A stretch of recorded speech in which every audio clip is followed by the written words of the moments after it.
Salam sejahtera Bapak Ibu Saudara yang terkasih dalam Tuhan Yesus Kristus. Kembali kita bertemu di dalam program Renungan GKJ Semarang Timur. Segala kemuliaan hanya bagi Tuhan. Sebelumnya marilah kita berdoa. Allah yang kami sembah dalam nama Tuhan Yesus Kristus, kembali kami datang kepadamu Tuhan.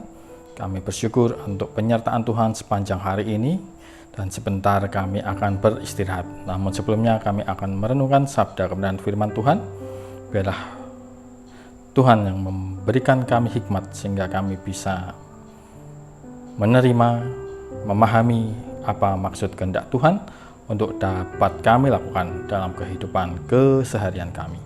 Terima kasih Tuhan, hanya dalam nama Tuhan Yesus Kristus kami telah berdoa dan ucapkan syukur. Amin.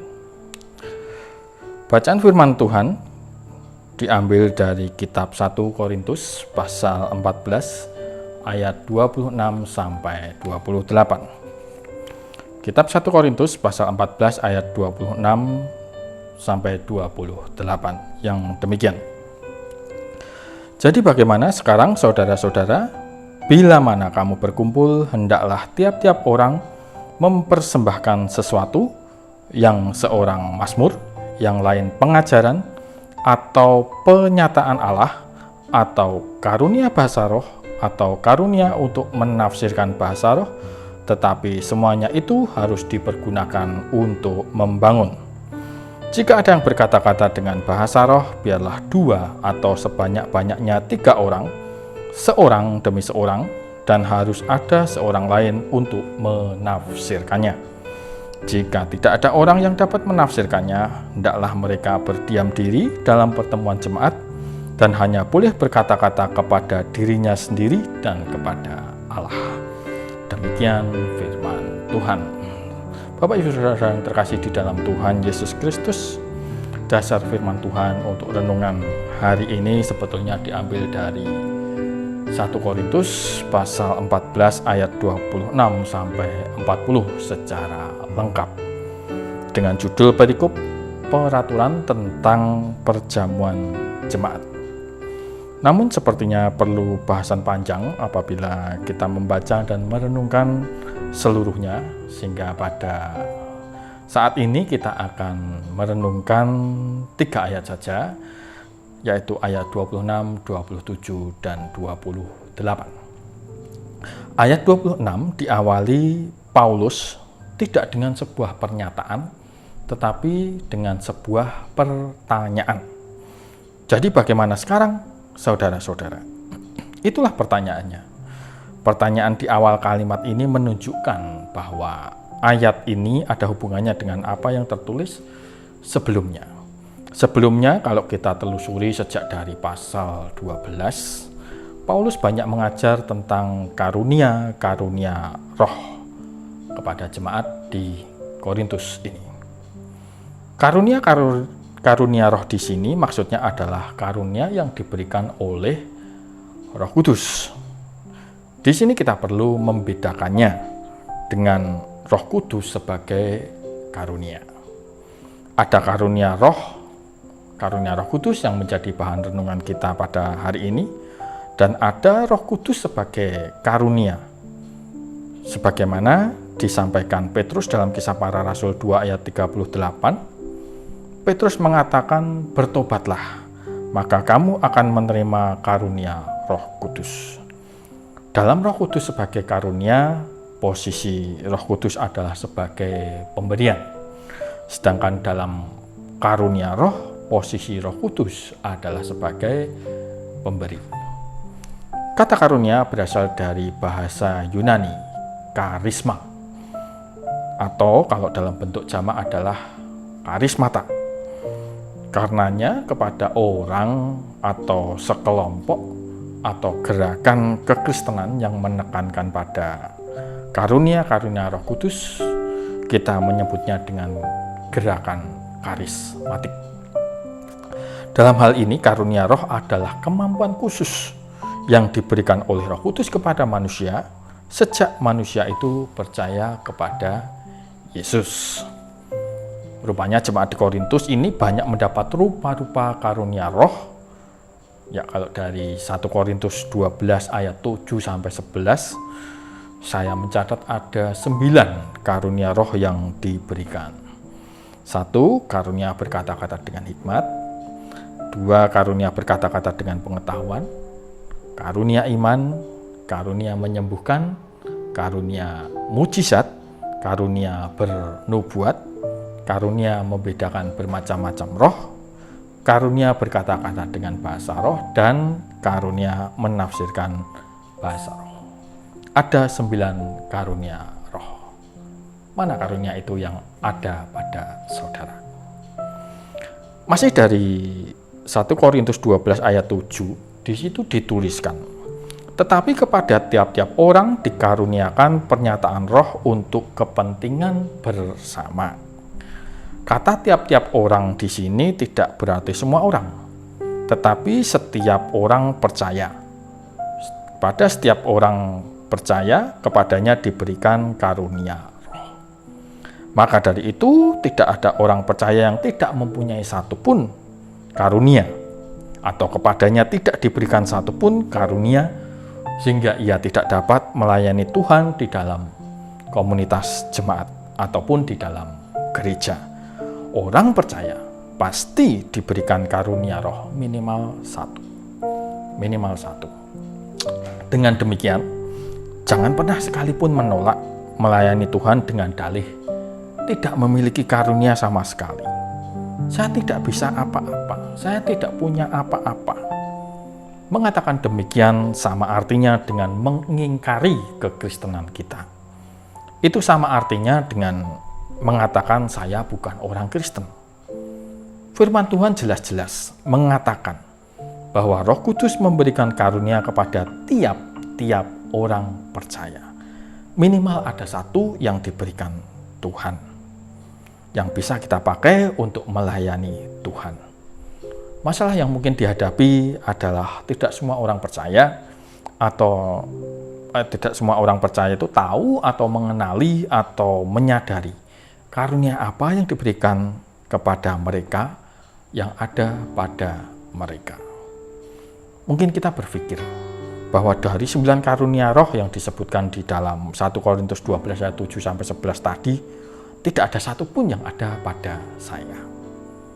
Namun ketahuilah bahwa 9 karunia itu tidak bersifat final. Tidak bersifat final artinya masih banyak karunia-karunia yang lain yang belum dituliskan, yang belum disebutkan. Di pasal 12 akhir saja masih ditambahkan karunia-karunia lainnya. Bahkan karunia bermazmur yang ada pada bacaan kita belum dituliskan di antara 9 karunia tadi. Jadi masih ada banyak karunia. Di Roma 12 masih disebutkan ada karunia berbagi, karunia memimpin, karunia menasihati. Saya mengenal seseorang yang kerjanya keluar masuk penjara. Beliau ini bukannya seorang kriminal atau penjahat kambuhan atau residivis, melainkan beliau ini adalah seorang yang bebas, yang rajin mengunjungi napi-napi untuk menguatkan, untuk menghibur, menjadi teman berbagi, memberitakan firman Tuhan di LP-LP, di rumah-rumah tahanan. Ini pun karunia yang diberikan Roh Kudus. Karunia melayani, karunia melawat. Kembali ke konteks bacaan kita 1 Korintus 14 ayat 26, ketika Paulus menyebutkan bila mana kamu berkumpul. Di sini Paulus sedang membahas pertemuan jemaat. Bila mana kamu berkumpul, hendaklah tiap-tiap orang mempersembahkan sesuatu.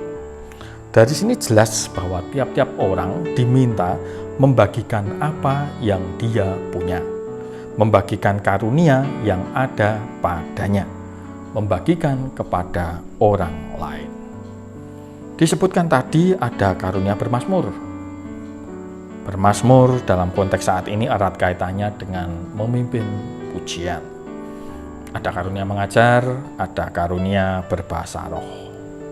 Namun yang tidak boleh diabaikan di sini adalah karunia-karunia ini haruslah dipergunakan untuk membangun jemaat, bersifat membangun. Ini syarat mutlak. membangun jemaat, bukan membangun diri sendiri. Oleh karena itu, setiap kita yang membagikan karunia itu haruslah bertanggung jawab bahwa yang akan dibagikan itu nantinya akan membangun jemaat. Salah satu bentuk tanggung jawab itu adalah dengan mempersiapkan diri sebaik mungkin. Ketika akan memimpin pujian, ya berlatih sebelumnya, menyesuaikan nada dengan pemain musiknya, ya, sebelumnya tidak makanan-makanan yang berminyak, supaya tidak mengganggu suara tetap terjaga jernih, dan persiapan-persiapan lainnya, sehingga ketika karunia bermazmur itu dibagikan, mendukung suasana ibadah dan membangun jemaat. Demikian halnya dengan karunia mengajar. Perlu dipersiapkan secara serius. Mempelajari firman Tuhan secara benar perlu dilakukan sebelumnya, agar pesan Tuhan disampaikan tidak keluar konteks dari yang seharusnya, tidak menyimpang dari maksud dan kehendak Allah. Baik menyampaikan pemberitaan firman Tuhan itu di dalam ibadah umum, dalam persekutuan, dalam kelompok kecil, baik tatap muka maupun daring, harus dipersiapkan dengan sama baiknya, tidak ala kadarnya. Kadang kita itu mendiskon atau mengurangi keseriusan persiapan kita dengan melihat siapa yang akan kita layani. Cuma mengajar sekolah minggu, bukan ibadah umum. Cuma renungan online, bukan tatap muka. Cuma 2-3 orang yang mendengarkan, bukan 100 orang. Seringkali kita memiliki pertimbangan-pertimbangan tersendiri untuk menentukan bagaimana kita harus bersiap diri. Ini yang mestinya tidak boleh dilakukan oleh mereka yang memiliki karunia mengajar. Dimanapun tempatnya, berapapun jemaatnya, siapapun pendengarnya, online ataupun offline, sikap dan tanggung jawabnya haruslah tetap sama. Tidak didiskon, tidak dikurangi. Lalu bagaimana dengan karunia berbahasa roh? Bolehkah dipakai? Boleh. Tapi ada aturannya kalau itu dipergunakan di dalam pertemuan jemaat. Apa aturannya? Ada di ayat 27 dan 28. Ayat 27, jika ada yang berkata-kata dengan bahasa roh, jika ada ini menunjuk pada orang-orang tertentu, karena tidak semua orang diberikan karunia berbahasa roh. Jika ada yang berkata-kata dengan bahasa roh, biarlah 2 atau sebanyak-banyaknya 3 orang, seorang demi seorang, dan harus ada seorang lain untuk menafsirkannya. 2 atau sebanyak-banyaknya 3 orang. Jadi tidak usah banyak-banyak. 2 orang atau paling banyak 3 orang, itu sudah cukup. Disebutkan juga tadi seorang demi seorang. Artinya bergantian. Jangan berebut atau bersamaan. Seorang demi seorang. Pertemuan jemaat pada waktu itu kan jemaat itu duduk melingkar. Ketika ada yang berbahasa roh, dia akan berdiri. Ketika ada yang berdiri, yang lain duduk. Apabila yang duduk ini akan berbahasa roh juga, dia akan menunggu yang berdiri ini duduk untuk bergantian. Kalau berdiri bersamaan dan berbahasa roh berbarengan, atau malah semuanya berbahasa roh, nantinya akan mengacaukan. Oleh karena itu perlu diatur. Alkitab sudah mengaturnya, tidak sembarangan dan tidak serampangan, teratur. Syarat lainnya harus ada yang menafsirkannya. Ayat 28. Jika tidak ada orang yang dapat menafsirkannya, hendaklah mereka berdiam diri dalam pertemuan jemaat dan hanya boleh berkata-kata kepada dirinya sendiri dan kepada Allah. Di sini dijelaskan kalau tidak ada yang menafsirkan, silahkan diam. Kalau tidak ada yang menafsirkan, Ya, bagaimana karunia ini dapat membangun jemaat lain? Karena jemaat lain kan tidak mengerti apa yang disampaikannya melalui bahasa roh ini. Ingat, karunia yang ada harus bersifat membangun jemaat. Kalau memang Tuhan mau menggunakan karunia bahasa roh ini untuk membangun jemaatnya, pastilah Dia menyediakan penafsirnya. Kalau tidak ada, ya tidak perlu memaksakan diri. Inilah pengendalian diri di dalam ibadah. Jadi apakah bahasa roh dilarang? Tidak. Di ayat 39 dituliskan, janganlah melarang orang yang berkata-kata dengan bahasa roh.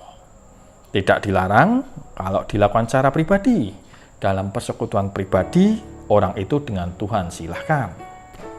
Kalau di dalam jemaat nanti dulu ada aturannya, semuanya diatur supaya tertib, sopan, dan teratur. Ayat 40. Pada prinsipnya dalam pertemuan jemaat kita harus membagi apa yang kita miliki kepada orang lain dan membaginya itu untuk kepentingan orang lain. Tetapi semuanya ini, apapun itu karunianya, bahkan termasuk bahasa roh, harus dipergunakan untuk membangun. Ayat 26. Sasarannya jelas, untuk membangun orang lain. Artinya tidak ada tempat untuk kepentingan diri sendiri di dalam pelayanan. Karena pelayanan pun rentan menjadi kedok untuk menyembunyikan kepentingan diri sendiri. Jangan aktif pelayan di gereja dengan alasan lebih baik di gereja daripada di rumah ribut terus dengan istrinya atau suaminya atau keluarganya yang lain. Jangan aktif pelayanan di gereja dengan alasan untuk aktualisasi diri, supaya terpandang di mata orang lain dan mendapat pujian, pengakuan dari orang. Yang seperti ini sepertinya sedang melayani orang lain, tapi sejatinya dia sedang melayani dirinya sendiri. Marilah kita menjaga kemurnian pelayanan kita, menggunakan karunia-karunia roh yang ada pada kita untuk membangun jemaat. Menjadikan karunia-karunia yang kita terima itu untuk menjadi berkat bagi orang lain. Orang lain menjadi terberkati, dan melalui hidup kita, nama Tuhan dipermuliakan. Amin. Mari kita berdoa. Sungguh kami bersyukur Tuhan atas renungan yang boleh kami terima pada hari ini Tuhan. Kami boleh diingatkan kembali, kami boleh merenungkan kembali, kami boleh menggali apa yang telah Tuhan berikan kepada kami, karunia yang telah Tuhan berikan kepada kami. Biarlah kami boleh mengenalinya, sehingga kami boleh mengembangkannya. Kami boleh memakainya, mempergunakannya untuk membangun jemaat, untuk kami bagikan kepada orang lain, dan itu boleh bermanfaat menjadi berkat bagi orang lain. Tuhan yang akan menolong, Tuhan yang akan menyertai kami. Terima kasih Tuhan, hanya dalam nama-Mu Tuhan Yesus Kristus kami telah berdoa dan mengucapkan syukur. Amin. Demikian Bapak Ibu Saudara yang terkasih dalam Tuhan, renungan pada hari ini. Sampai jumpa lagi di lain kesempatan. Tuhan Yesus memberkati.